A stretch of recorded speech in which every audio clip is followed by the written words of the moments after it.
राधे राधे जी। कैसे हैं आप सभी लोग? आप सभी लोग स्वस्थ होंगे, कुशल मंगल होंगे। आप सभी के स्वास्थ्य और कुशल मंगल की कामना मैं ईश्वर से करती हूँ कि आप सभी लोग स्वस्थ रहें और कुशल मंगल रहें। एक बार एक गुरुकुल में बहुत से शिष्य रहते थे। एक शिष्य ने अपने गुरु से क्वेश्चन किया, प्रश्न पूछा, हे गुरुदेव, आप मुझे ये बताएं कि भगवान शिव के गले में सांपों की माला क्यों रहती है? फिर उसके गुरु ने जो इतना सुंदर उत्तर दिया, जरा आप भी सुने।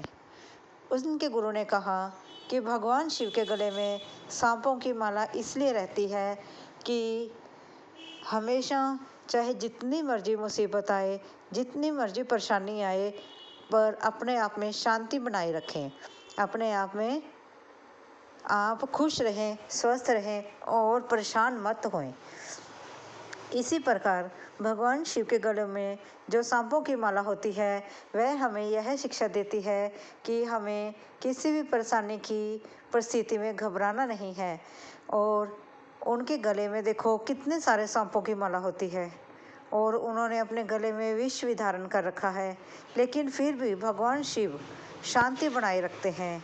वह कितने शांति प्रिय हैं, शांत रहते हैं, तभी तो उनको भोलेनाथ कहते हैं। और वह भोलेपन में और शांत मन से हम सभी भक्तों की सभी पुकार सुनते हैं और हमें आशीर्वाद देते हैं, और उनके आशीर्वाद सदके ही हम अपने कार्य में सफल हो पाते हैं।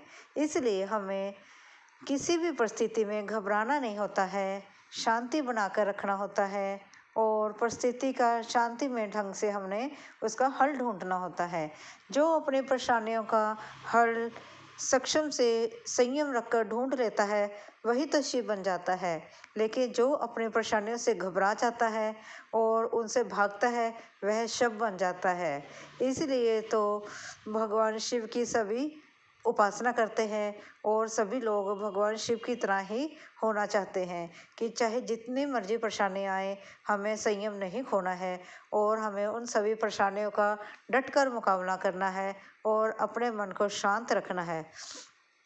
इसी प्रकार से हमें भगवान शिव से यही सीख लेनी चाहिए कि भगवान शिव ने पूरी सृष्टि को बचाने के लिए, पूरे संसार को बचाने के लिए, क्योंकि भगवान शिव द्वारा ही बनाया गया संसार है, तो उसी प्रकार हमें भी ये अपने द्वारा बनाई हुई या किसी भी लोगों द्वारा बनाई हुई इस दुनिया में, इस मोहल्ले गली मोहल्ले में साफ सफाई का ध्यान रखना चाहिए और लड़ाई झगड़े से बचना चाहिए और संयम से काम लेना चाहिए। जैसे भगवान शिव ने इस दुनिया का निर्माण किया, इस संसार का निर्माण किया और उस संसार को, उस जनजीवन को, उस कीट पतंगों को बचाने के लिए उन्होंने विष को अपने कंठ में धारण किया और नीलकंठ कहलाए। उसी प्रकार से भगवान शिव ने अपने गले में सर्पों की माला जो है वह धारण कर कर हमें यह शिक्षा देते हैं कि देखो मैं कितनी परेशानियों से घिरा रहता हूँ, गले में विष को धारण करे हुए हूँ, तब भी मैं घबराता नहीं हूँ और अपनी परेशानी को सर पर उठा के रखते हुए भी मैं शांतमय ढंग से अपना जीवन जीता हूँ। सिर्फ हमें करना क्या है, हमें सिर्फ ये करना है कि हम परेशानियों से ना घबराएं, उनका कोई ना कोई हल मिल जाता है और संयम से हमें उसका हल ढूंढना है और अपने चेहरे से मुस्कुराहट नहीं भगानी है। जब हम अपने चेहरे से मुस्कुराहट खो देते हैं, तभी दूसरे को पता चलता है कि हम परेशानी में हैं। इसलिए अपनी परेशानी को अपने चेहरे पर ना आने दें और उसका डटकर मुकाबला करें। डटकर मुकाबला ये नहीं है कि हमने उससे फाइट करनी है। फाइट का मतलब ये है कि हमें उससे शांतिपूर्वक सोच समझकर दिमाग से उसका एक हल ढूंढना है। उन परिस्थितियों से हमने भागना नहीं है। हमने अपने बच्चों को भी यही सिखाना है कि जीवन में परेशानियां तो आती ही रहेंगी, परेशानियां जीवन में कभी ख़त्म नहीं होती। एक जाती है, दूसरी आ जाती है, दूसरी जाती है, तीसरी आ जाती है, इसी को जीवन कहते हैं। इसलिए हमें जीवन में जितनी मर्जी परेशानी आए उससे घबराना नहीं है।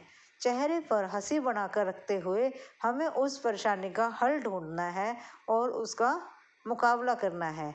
और जब हम उस परेशानी को हंसते हुए हंसते हुए हल करना शुरू कर देंगे, धीरे धीरे हम खुद ही महसूस करेंगे कि हमारे जीवन से जो परेशानियां हैं वह अपने आप ही दूर होने लगी हैं।